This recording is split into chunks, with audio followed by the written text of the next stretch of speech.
మార్చి 28న ఎట్టి పరిస్థితుల్లో హరిహర వీరమల్లు విడుదలవుతుందని నమ్మకంగా చెప్తున్నారు మేకర్స్. ఒకవేళ పవన్ వస్తే ఆ ఒక్క సినిమాకి 200 కోట్ల బిజినెస్ జరగడం ఖాయం.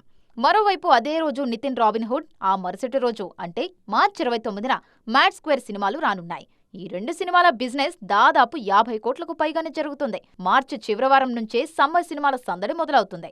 Robin Hood, Hari Hara Veera Mallu, Mad Square సినిమాలు ఒక్కరోజు గ్యాప్లోనే రానున్నాయి. పవన్ వస్తే వీటిలో కనీసం ఒక్కటైనా వాయిదా పడటం ఖాయం. ఇక ఏప్రిల్ 10న జాక్ సినిమాతో వస్తున్నారు సిద్ధు జొన్నలగడ్డ. గత సమ్మర్లో టిల్లు స్క్వేర్తో బ్లాక్ బస్టర్ కొట్టారీన.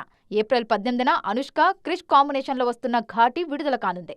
3 ఏళ్ల తర్వాత స్వీటీ నుంచి వస్తున్న సినిమా ఇది.